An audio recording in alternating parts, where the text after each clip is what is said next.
All right, so you guys can see just the slides, not my notes, right? We can see Right. you in the corner, but it's good. Not your notes, no. Okay, great, yeah. Screen Perfect. view, yeah. Yeah, so thanks, Rob, for the introduction. It's great to be back. I think I may have presented to the club shortly after I joined back in 2017.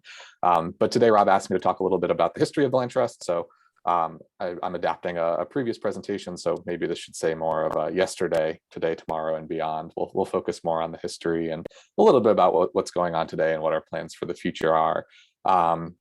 So just because this is a different presentation, I'll kind of be fast forwarding through a couple of the sections, but Rob gave a nice introduction. As mentioned, I joined the Land Trust in May of 2017 after graduating from what's now called the Yale School of the Environment. When I was there, it was the Yale School of Forestry and Environmental Studies. No, it's I'm not sure why, but they changed the name on me.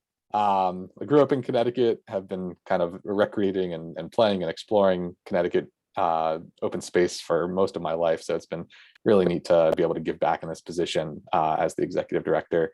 If you've seen me out in the woods, you've probably also seen my dog Penny here. Although I guess I need to update the photo. She's now with one less eye, but still no less of an adventure dog. So with this presentation, I'm hoping to answer a couple of questions. The first is, what is a land trust? The next is, why does New Canaan need one? What does the New Canaan Land Trust do? Why should you care? Can you visit our properties and where are they? And then lastly, how can you help with our efforts outside of the generous support that the Rotary Club gives us through the grants? So kind of taking a step back, we'll go all the way back to the founding of the New Canaan Land Trust. This actually kind of occurred at the same time that the Waveney Park was being established back in 1967. Waveney, the conservation of that park for the town purposes was facilitated by Jack Gunther and a couple of other conservationists who sort of developed an understanding that there needed to be a more maybe nimble entity in town that could kind of cut through some of the bureaucracy that goes along with conserving something like Waveney Park, and would also facilitate the conservation of smaller parcels. And so they developed the idea of starting a land trust in New Canaan and officially formed the New Canaan Land Conservation Trust. And in doing some of the research for this presentation, I came across this old article from July of 1967. And I think this quote is just kind of really explains the forethought that the land trust's founders had. So after conserving Waveney, they said New Canaan finally has a genuine public park, and in generations to come, when supplies of open land will be virtually exhausted, it will be one of this community's most cherished assets. And it's pretty incredible. I think they sort of nailed it. We saw over the pandemic, people from within New Canaan and outside of New Canaan all sort of flocking towards Waveney Park being this great outdoor venue to recreate, to find peace and solace. But also the second part of this quote, sort of talking about when supplies of open land will be virtually exhausted. New Canaan's seen enormous development pressure since the land trust first started in 1967, and along the way we've been able to conserve a lot of land, but that pressure still exists, and the remaining open space is dwindling. So we're working to conserve whatever we can before it's developed or converted to other uses. So that brings us to the Land Trust. Again, was officially founded in 1967. And at that time, there were a number of sort of other things happening that tied into the conservation movement locally. This was sort of the time of the environmental movement in the 60s and 70s. We had Silent Spring coming out in 1962. We had the first Earth Day in 1970. Just a couple years ago in 2020, we celebrated that 50th anniversary. This was also a time when there was an emergence of many land trusts around the country. Most of the land trusts in Connecticut and New England started in the 60s and 70s. So we were kind of right in there with the rest of them. And it's at the same time that there was a decline in government land protection efforts and sort of a need to do conservation through sort of more of a grassroots movement and through private efforts. And so again, this is our founding board of directors. There's probably a couple familiar names for those who have been in town for a while. They included Stuart Higley, Elise Lapham, Walter Shaw, Pritchard Brown, Jack Gunther, and Donald O'Brien. The organization became a 501c3 nonprofit in 1967. And at that time, 200 charter members contributed $50 to get the land trust started. Pretty impressive number given the population of the town at the time. I think that actually accounts for a larger percentage of town supporters than we currently have, even with our growing membership. And in the first year of membership saw 600 paid members supporting the land trust, which is about what we've got today. But again, that's from a much larger population. And so I'm going to kind of talk about the main program areas of the land trust. The first and foremost is our work to protect open space. And we're going to get a little familiar with this graph. I'm going to kind of walk us through it as if it were a timeline. But today, where we're at, we have about 340 acres that we own outright, and then we have another 50 acres under conservation easement. That's the orange area shown there, and that totals to just under 400 acres. Today, I'm going to be focusing mostly on the fee-owned properties. That's land that we own outright. If folks have or folks have questions about the conservation easements, I'm happy to answer those. But for now, we'll kind of focus on the land that we own. So taking us all the way back to the beginning of our timeline here, we have our first property donated in 1968, so the year following our establishment. And this was a 5.1 acre gift from Kempton Dunn on Wahakme, right there where the star is highlighting on your screen. We don't have any trails or anything there, but I do think it's sort of important to recognize that first gift that kind of kickstarted everything. Moving forward a bit, we get to 1967. At this point, the land trust has 6 gifts totaling 39 acres, including a 10 gift from Pritchard Brown, or sorry, 10 acre gift from Pritchard Brown on Valley Road. That's shown there where the star is. The Brown Preserve is that sort of has part of the original trail system. So this was a membership mailer back from 1971, and for those that have walked the property, will still recognize that similar trail layout. We've created a few more linkages throughout, but that still exists today. And when you visit, you get great views of the Groups Reservoir. There's this really amazing glacial erratic boulder that was brought down during the last ice age. We have some trees and trees marked and interpretive signage along the way, benches and bridges that have been built by Eagle Scouts, and so on and so forth. Moving forward to get to 1973, we get 18 gifts at this point, totaling 73 acres. And this was the year that the Livingston Higley Preserve, shown here, was donated. That's 12 acres sort of between Apple Tree Lane and Turtleback Road. This is a really cool conservation success story. 4 different families came together and recognized the need to conserve the land that was sort of behind their homes, and they each reconfigured their lots and drew new property lines so that they could donate the land to the land trust and sort of maximize the acreage that could be contributed. One of the iconic features of the property is the meadow there. So there's this 1 mile trail that kind of leads through the meadow and then drops you off, or sorry, leads through the woods and drops you off at the meadow. We've done some work there to restore historic stone walls. In the past, we've had a club from the New Canaan High School tend beehives there. And there's just some great wildlife, including a number of pollinators that live in the meadow. Moving forward a bit more, we get to 1974. At this point, we have 24 gifts that total 110 acres. And this was the year the Calhoun Preserve was donated. This is down on Davenport Ridge, sort of the southwest corner of town. Was formerly a dairy farm. I've heard some pretty incredible stories about the Highland games that used to happen there as part of the larger property before it was carved up. We have another beautiful meadow there, another stone wall that we receive funding from the Community Foundation to restore. Amazing wildlife, great walk through the woods. You kind of go through the meadow and you end up in this magnificent beech forest in the back. And yeah. Moving forward to 1976, at this point, we've had 28 gifts that total 129 acres. And this was the year that the Canaan Preserve was donated. This is probably our most visible and iconic property. It's the one right at the intersection of 123 and Canoe Hill Road, sort of kitty corner from the country club. So definitely our most visible, and still kind of looks the same as it does in that old picture. So if you take a snapshot of that and compare that to this, there's still the historic stone wall, there's still the split rail fence there, and we're still managing it as a meadow through annual mowing. The stone wall itself is pretty magnificent and has a whole story behind it that I won't go into right now, but again, just some photos of the meadow throughout the year and some of the residents that live therein. The next is the Watson Simon, 1995. We get to 54 gifts totaling 250 acres, and that's the year our Watson Symington Preserve was donated.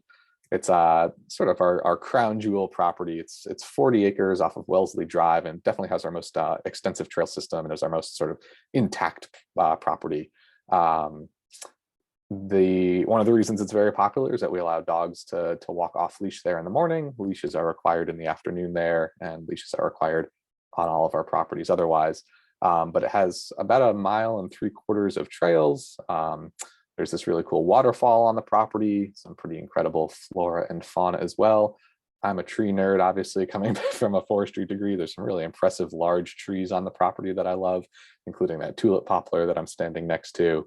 And again, trails, walkways, and just all sorts of natural beauty at the property. And then we kind of hit this plateau. There's this sort of multi-decadal period where we only had 2 transactions that totaled 5 acres. At that time, for one reason or another, interest waned. There were some limited financial resources. And so it's a good opportunity to kind of pause and ask the question, how exactly is our land protected, and how do we ensure that it is protected even if we maybe were to go dormant? The goal of any land trust is to protect land forever. And so we have a number of contingencies and legal protections in place that protect the land even if we aren't around. The first is that all of our deeds contain something along the lines of saying that land is to be preserved in perpetuity in its wild and natural state as a wildlife sanctuary. That restriction runs with the deed. So even if the land trust were to go belly up and somebody else were to take over the land, they would have to adhere to that deed. There's also a number of added protections through both state and federal laws.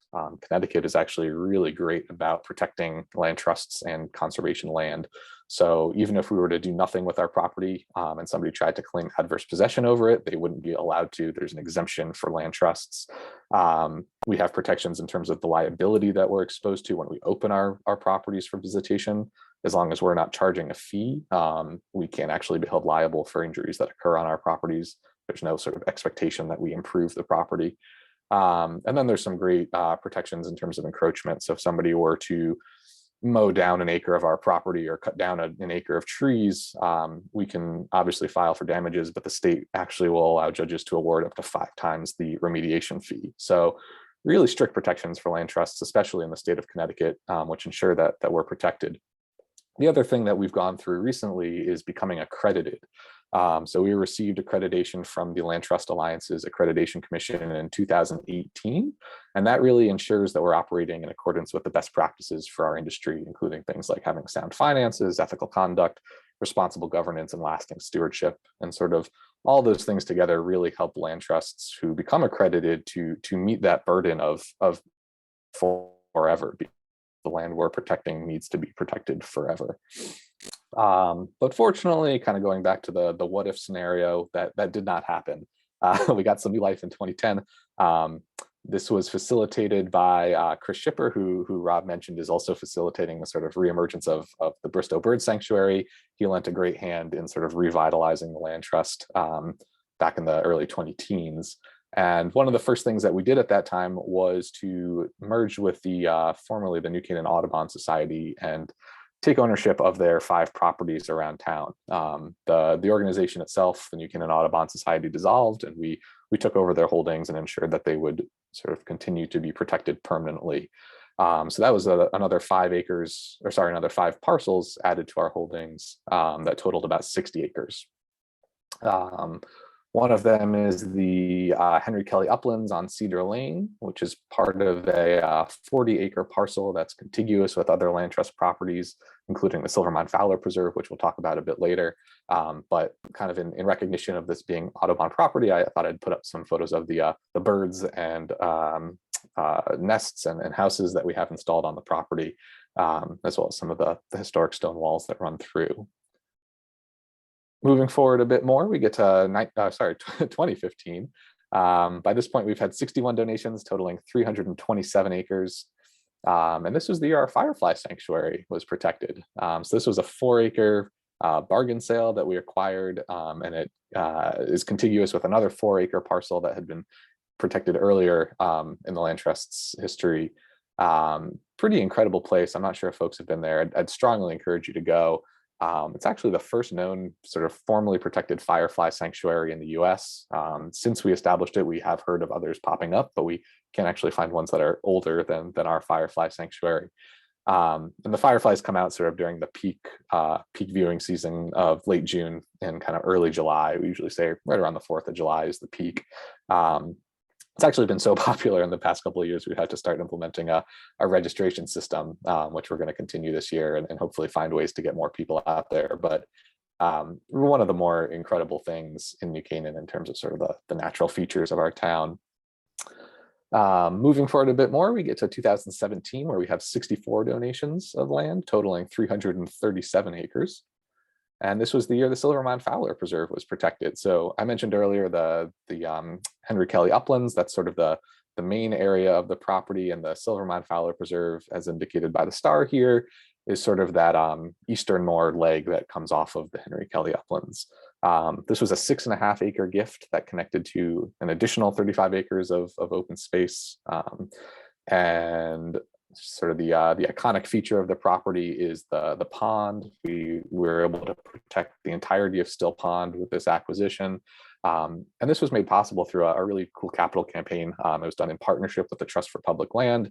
We received a great state grant. We received a grant from the town as well. And then a number of land trust supporters and residents from New Canaan kicked in the remaining funds needed to purchase the property.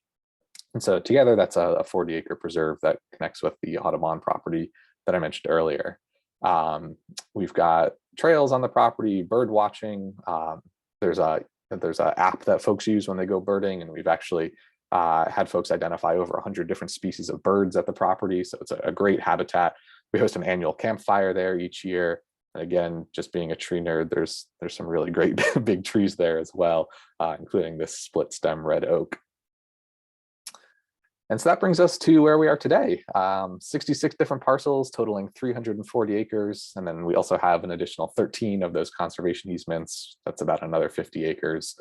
And that kind of brings us to where we are now. And so just a little bit about why all of this matters. So shown here are a map of the sort of development pressures that are occurring throughout New England. And as you can imagine, being close to New York and a pretty major metropolitan area, New Canaan is really high in terms of its threats for development. So all the conservation work we're doing today really has a lasting impact, can help kind of divert some of that pressure or offset some of that pressure.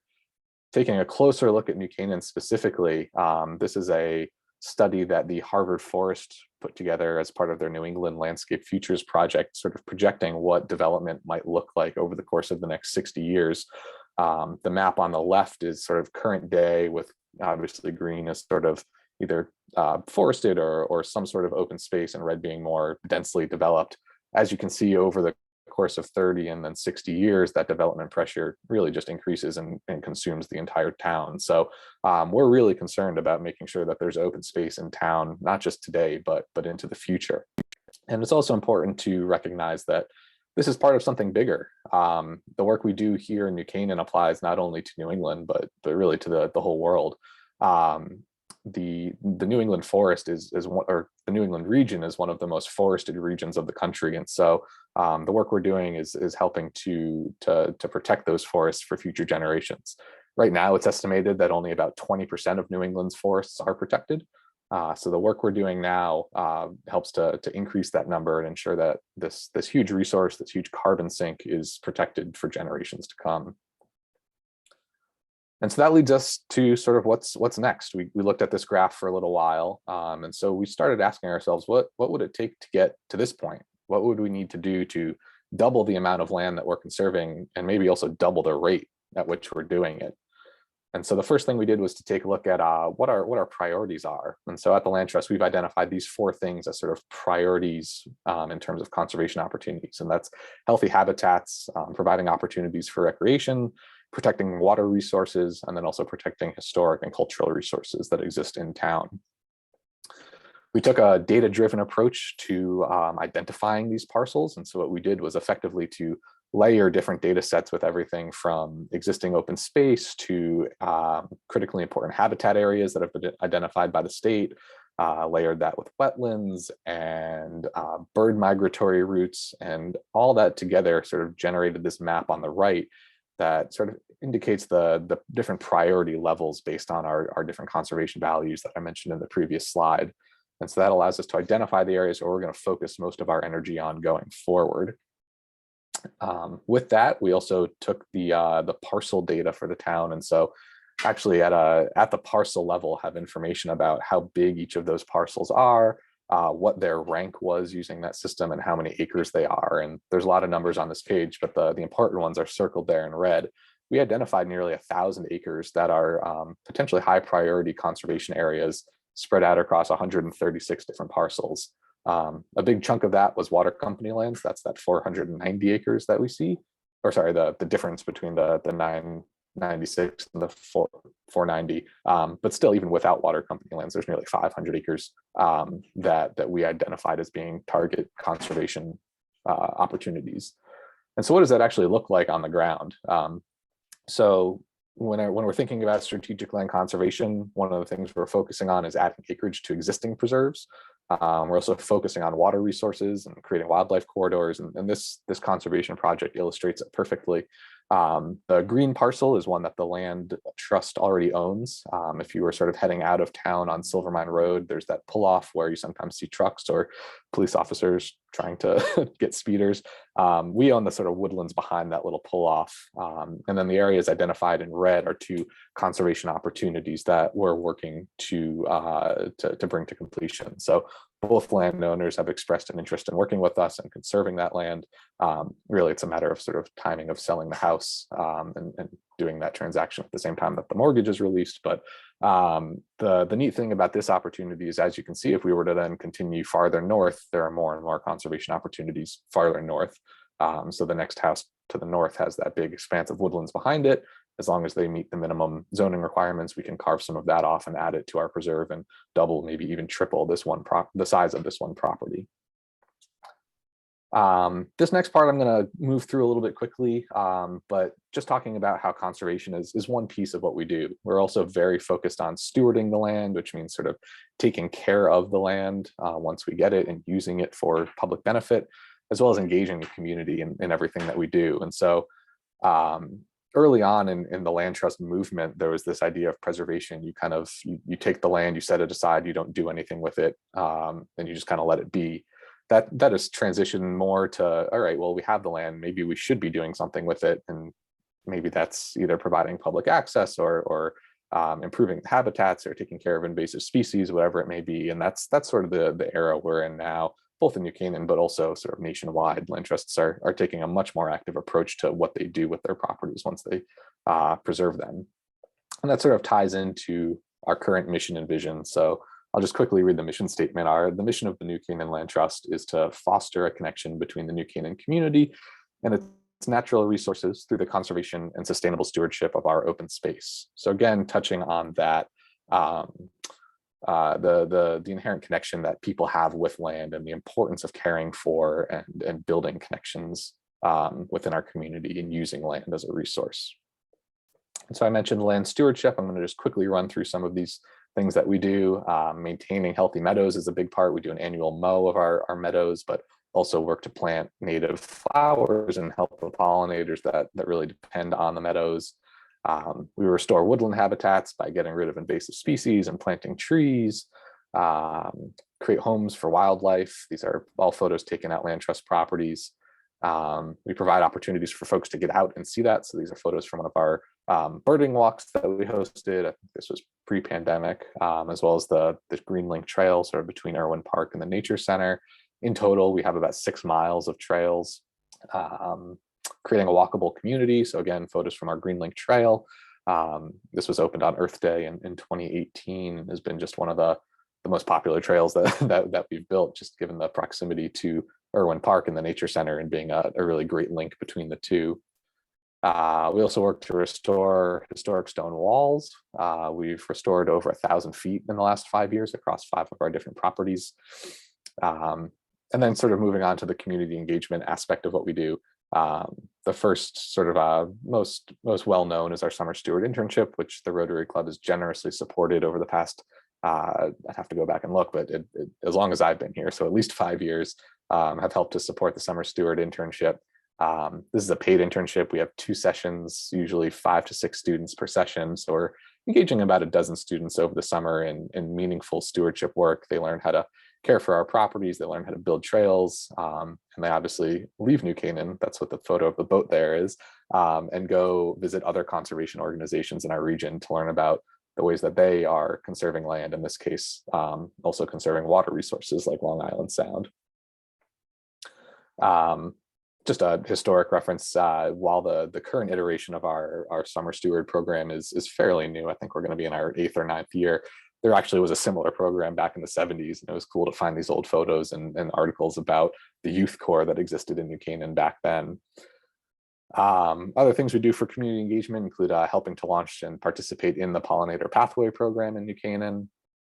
We facilitate a number of Boy and Girl Scout projects over the years. One year, I think I had almost a dozen of them, but we provide opportunities for scouts to give back to the community through the land trust and provide them sort of space to carry out their projects. We work with service organizations in town, including Service League of Boys. I should update this. We've started doing a lot more with Charity League as well. Partner with other organizations like Wildlife in Crisis to do wildlife releases, and then offer a number of guided walks throughout the year. And so looking forward, sort of what's the next phase of the land trust? Obviously, we want to conserve more land. We want to create more linkages, but we also want to work on new ways to engage the community with land. And so one of the really neat ways that we've done this recently is through our New Canaan Sculpture Trail project. This was first launched in 2020 with the Carriage Barn Art Center, and we're really excited to be bringing this back in 2022. The theme for this year is going to be open space for everyone. So thinking about equitable access to the outdoors and to open space, and also some of the benefits that come from having access to open space in terms of health and well-being. We also want to think about how we can use land as a tool for change. And so the Sculpture Trail kind of talks to this first point, creating equitable access to nature and the outdoors. But we're also going to be focusing on developing partnerships that increase conservation. We're going to be modeling sustainable land management for others. It'd be great if we could get everybody in town to steward their land similar to the way we do and create pollinator habitats on their properties and convert away from lawns and all of that. We're also going to learn about and honor the complex history of our lands. We're currently working with a couple of other nonprofits in town to kind of learn about New Canaan's indigenous history and potentially work that into some sort of land acknowledgement. And then also working to safeguard our green infrastructure and use that to mitigate the effects of climate change. So how can you help? As I mentioned, Rotary Club itself is a great supporter of the Land Trust, but if you're interested in getting involved more individually, there's a number of ways to do that. The best way to learn about what's going on is to subscribe to our e-news. You can also volunteer. We're going to be growing our program to include everything from sort of the traditional stewardship activities like stonewall building and tree planting that we've done in the past to helping to plan events or help out in the office with any administrative work that needs to be done.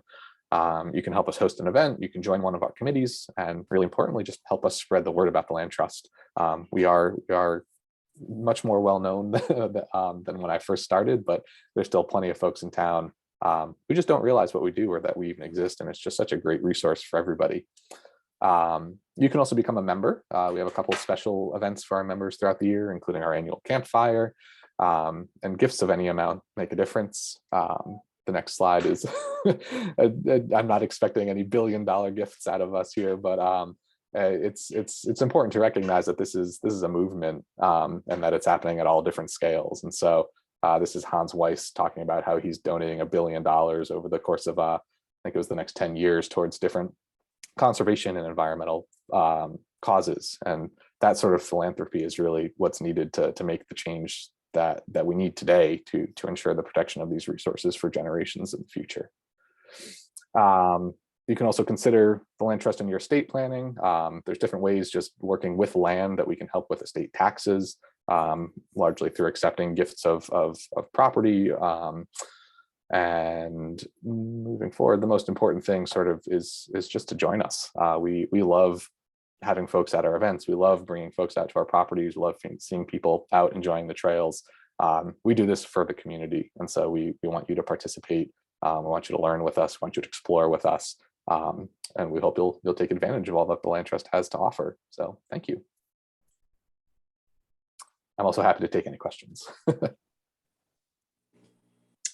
Well, thank you for that, Darren. That was great.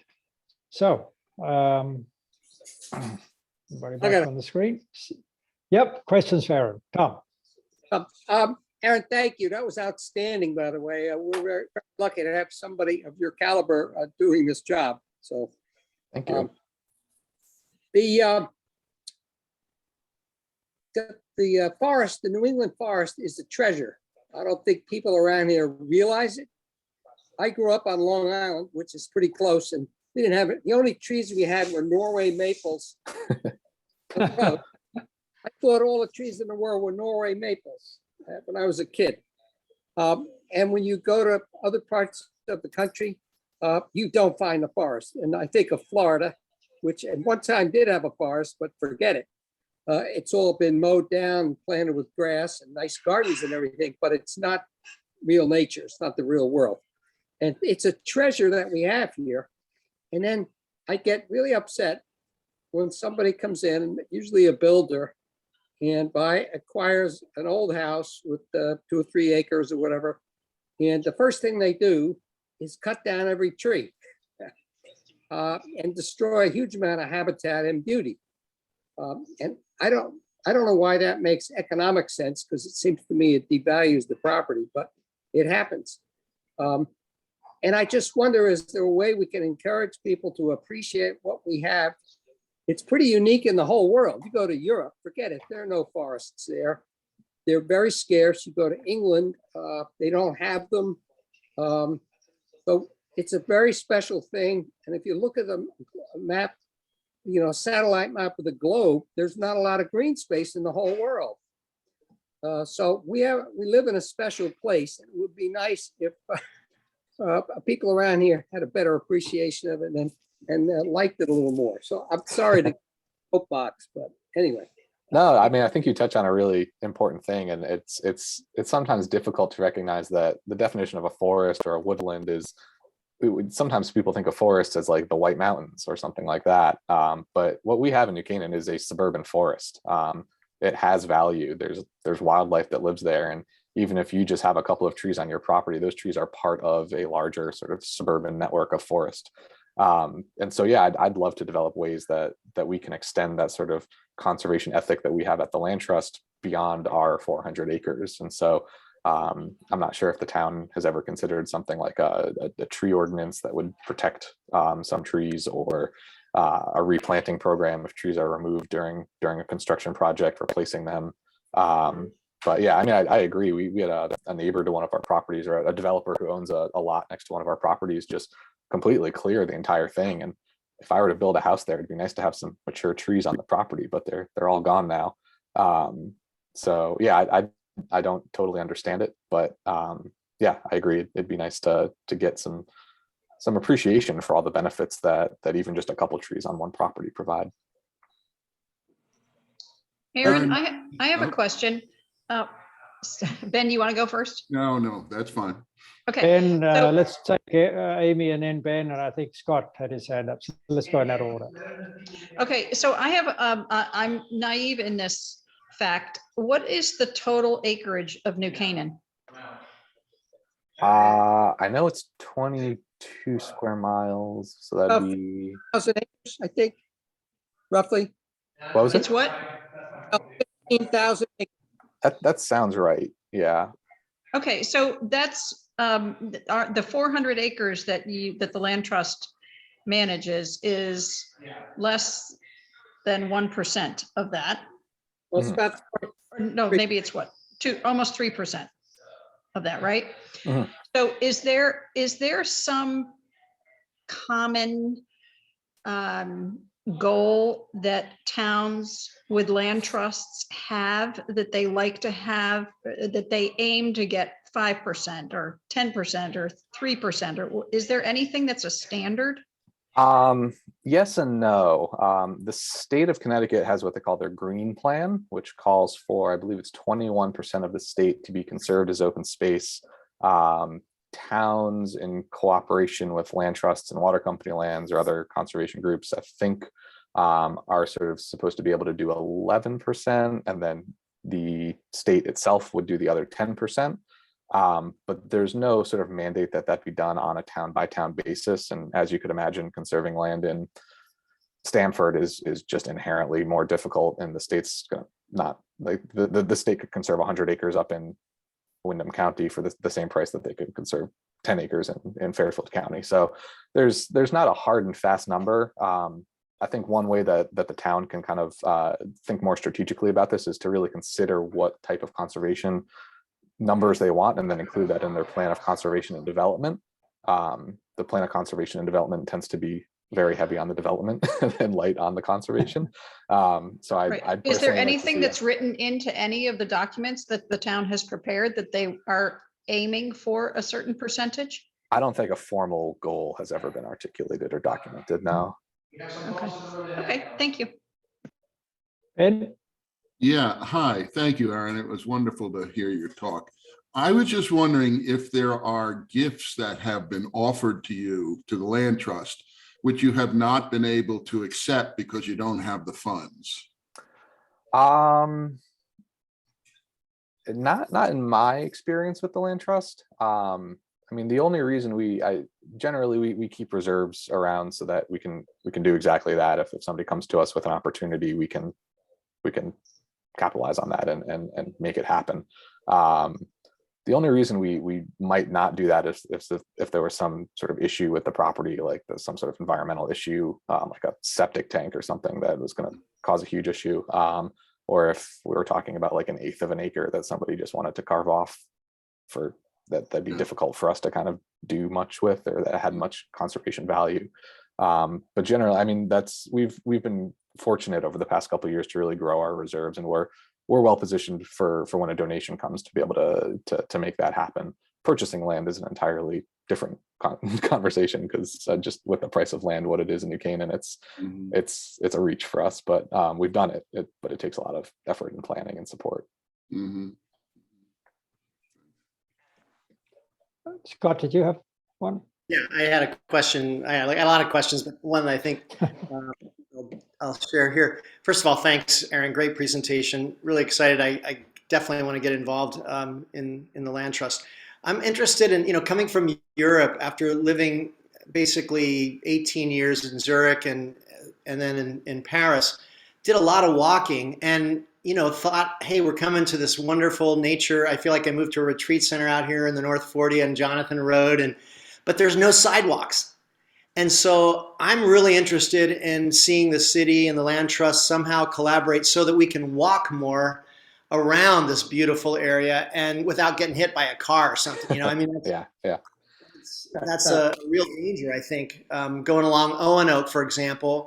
And I just wonder if the land trust has any vision for connecting the town so that we can walk around to these beautiful places, because we've enjoyed hiking in some of your spaces. It's absolutely gorgeous, and I'm a big fan of the Firefly Reserve for sure. Oh, awesome. Really magical. Yeah. Anyway. Yeah.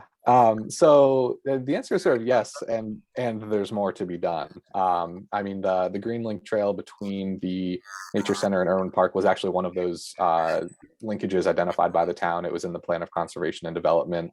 When we finally got the pedestrian easement between the properties to build the trail, the town then went ahead and installed crosswalks that connected Irwin to that side of the trail and installed a sort of gravel walkway along the road. But yeah, there's definitely more that can be done.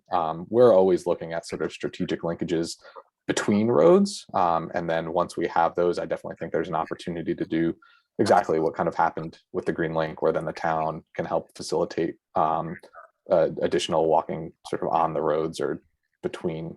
Yeah, so we go on the land trust property from sort of road to road, and then if we can work with the town to go from road to the next Green Link or to the next land trust property or to the next town park, those are the opportunities that I think are really exciting, and that we'll hopefully do more of in the future. Yeah, Scott, you may not be aware that the town over about the last 10 years has made almost a priority on putting sidewalks in the center of town. Tiger Man is personally one of the people we have to thank for that. And there have been big battles. I remember the battle on Main Street where people who own the property along the street thought it was going to devalue their property to have a sidewalk in it. And it was a knockdown, drag out fight. But their impetus is to connect the Y, the high school, the other schools in downtown so that people can walk from venue to venue. It isn't out in the North 40 kind of stuff. Yeah, I'm interested in, encouraging both sidewalks and bike paths. I was living in Fort Collins, Colorado, and I could bike to work. I could walk anywhere I wanted to go, and I think that's just, I understand it's maybe a new concept for people here, but just changes the quality of life significantly when you have that infrastructure. And of course, it's so much better for the environment when we're walking and riding our bikes rather than getting in the car every time. It really is a change of a mindset, but significant improvement of quality of life if we can get there. So more power to you, Aaron. Thank you. Aaron, we're almost out of time, but could I just throw in one point? We talked about the Firefly Sanctuary, and Scott just mentioned it. The guy who lives next door, who's behind this, what's his name? Massarella? McDonald. Oh, Bill, yeah. You're frozen. Yeah. Rob, you froze. We lost you. McDonald. He told me recently there's more Firefly Sanctuaries on land trust properties, maybe at Calhoun or something. Is that true?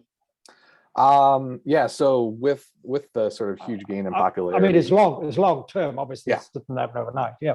Yeah, so with the huge gain in popularity of the Firefly Sanctuary, since we've opened it, we have been exploring both sort of what do we have fireflies at other places, because I think everybody, like on the land trust board and myself, we just go to the Firefly Sanctuary. We never really thought about, oh, maybe there are already other populations at other properties.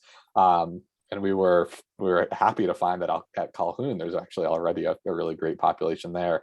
And so, yeah, trying to figure out how we disperse that visitation pressure, but also do it in a way that's sort of courteous to the neighbors and makes sense for the property. And then, yeah, we had some initial conversations with Bill about ways we kind of improve the habitat and reduce light pollution and things like that to promote fireflies. I think one of the big things to remember is that at least the fireflies we've identified at our property are fairly common. So I say this with like a grain of salt, but we wouldn't want to put out bird feeders to attract house sparrows. If you're going to do conservation work, it really should be to benefit something that is in need. So if we were to identify some sort of rare or endangered firefly species, definitely we'd want to maximize the habitat value and do what we could to protect those individuals. But the creation of more firefly sanctuaries would really be more so that the public could enjoy them more. And there's nothing wrong with that. I think that's a great thing. We just want to make sure we're not upsetting neighbors if there's going to be people visiting it in the evening, and just going about it strategically. Good. Oh, thanks. That's what I thought, but good to know. Not a project for us. So, well, we're right on 1:30. So I think it just remains for me to thank Aaron for that excellent presentation.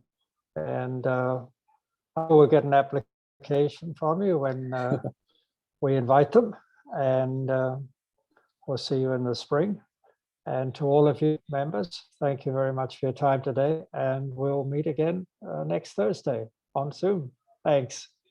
Enjoy your afternoon. It was great. Thanks, seeing you all. Rob. Thanks, Aaron. Thanks. Sure. Thank Bye. you.